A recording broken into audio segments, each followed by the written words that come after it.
Hello viewers, நாம் இன்னைக்கு பார்க்க போகிறது டிமாண்டி காலனி 2.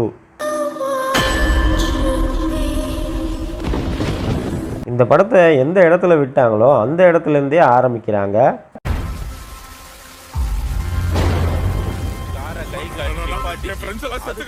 பேசிக்கிட்டு இருக்கிறப்பே நம்ம ஹீரோவுக்கோ பக்கத்தில் இருக்கிற அவரை அடிப்பார். ஆனால் அவர் மேலே அடியே படாது, ஏன்னா இவர் ஏற்கனவே இறந்துருப்பார்.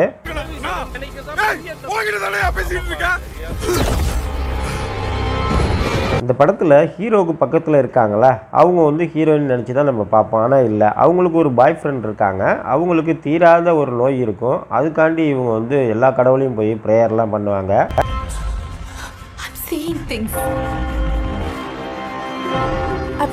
இந்த படத்தில் ஹீரோயினோட பாய் ஃப்ரெண்ட் இருக்கார்ல, அவருக்கு சம்பந்தமான ஒவ்வொருத்தரும் பார்த்தீங்கன்னா அடுத்தடுத்து இறந்துக்கிட்டே இருப்பாங்க.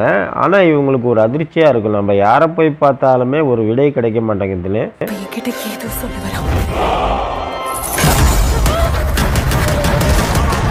ஒரு கட்டத்தில் ஹீரோயினோட பாய் ஃப்ரெண்டு இறந்துடுறாரு. அவர் ஏதாவது சொல்லணும் அப்படின்னா ஒரு ஸ்கூனை ஏதோ ஒன்று தள்ளி விட்டு தான் சொல்லுவார்.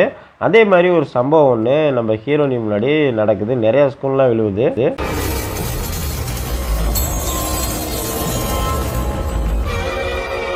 அப்போ தான் ஒரு சில பேர் சைனாலேருந்து வர வச்சுருப்பாங்க. யாருன்னு பார்த்தீங்கன்னா பெரிய மந்திரவாதி, ஆவிங்கள்கிட்ட பேசுகிற மந்திரவாதிகளை வர வச்சு அவங்க மூலியமாக பாய் ஃப்ரெண்டுக்கிட்ட பேசுகிறதுக்காண்டி நரகத்துக்கே போகிறாங்க நம்ம ஹீரோயினி.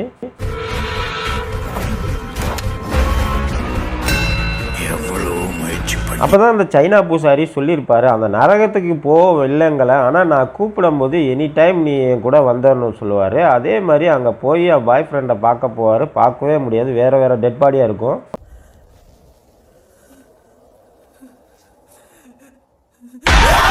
அவங்களுடைய பாய் ஃப்ரெண்டை பார்க்க போன இடத்துல நம்ம ஹீரோவும் அதே இடத்துல தான் இருப்பார். இவங்க கையில் அந்த சைனாக்காரு ஒரு பென்சில் மாதிரி ஒன்று கொடுத்து டிராயிங் வரைய வச்சிருப்பாரு. என்னன்னு தெரியல. பார்த்தீங்கன்னா நம்ம ஹீரோ முகம் தான் இருக்கும்.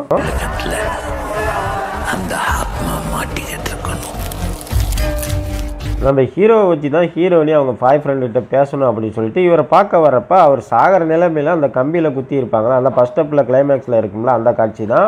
இவரை தன்னுடைய ஆஸ்பத்திரியில் வச்சு பார்த்துக்குவாங்க.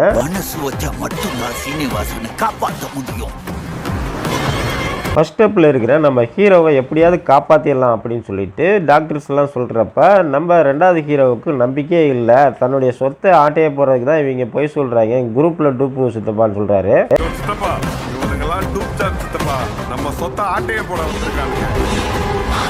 ஃபர்ஸ்ட் ஸ்டாப்பில் உள்ள ஹீரோவை தனிமைப்படுத்தி அவருக்கு முன்னாடி நிறைய சைனாக்காரங்களாம் உட்கார வச்சு நிறைய பூஜையெல்லாம் பண்ணுவாங்க. அந்த சைனா மந்திரவாதிக்கே டஃப் கொடுக்குற அந்த டிமாண்டி காலனி புத்தகம் இருக்குல்ல, அந்த பேய் தான்.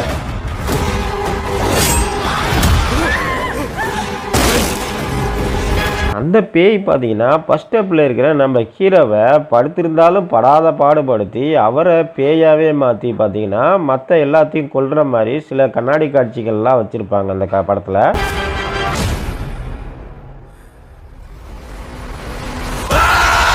யாரை நம்பி இந்த வேலையில் இறங்கினாங்களோ அந்த சைனா மந்திரவாதியை அந்த டிமாண்டி காலனி பேய் ஆட்டையை போட்டுறான், அவரவே சாகடிச்சிரும். அவருடைய கையில் பார்த்தீங்கன்னா இந்த டிமாண்டி காலனியோட டாலர் கையிலே இருக்கும்.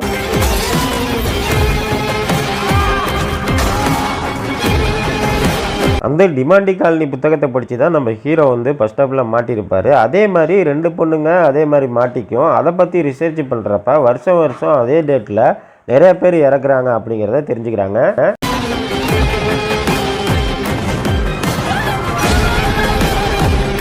அந்த லிஸ்ட்டில் தான் நம்ம ஹீரோ செகண்ட் அப்பில் இருக்கிற ஹீரோவும் அந்த டாலரை பார்த்துட்டு ஏமாந்து போய் அவரும் அந்த இடத்துல மாட்டிக்கிறாரு. ஒரு ரெஸ்டாரண்ட் மாதிரி இருக்கும். அந்த ரெஸ்டாரண்ட்லேருந்து வெளியில் சத்தம் போட்டால் கூட கேட்கவே கேட்காது.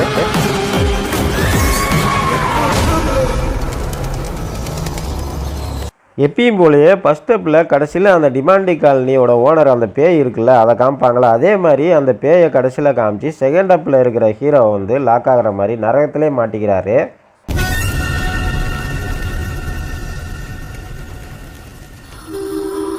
இனி எத்தனை பேர் இந்த டிமாண்டி காலனி புத்தகம் காவாங்க போகுது அப்படின்னு தெரியல. அந்த புக்கை தேடி அவங்களும் தொடர்ந்து முயற்சி பண்ணுறாங்க. அதை யாரோ வாட்ச்மேன் அப்படிங்கிற ஒருத்தர் எடுத்துகிட்டு போகிற மாதிரி காமிக்கிறாங்க கடைசியில். அதுக்கப்புறம் டிமாண்டி காலனி 3ன்னு போட்டு படத்தை முடிக்கிறாங்க. ஓகே, இந்த வீடியோ பிடிச்சிருந்தா லைக் பண்ணுங்கள், ஷேர் பண்ணுங்கள், சப்ஸ்கிரைப் பண்ண வந்துடாதீங்க. தேங்க்யூ.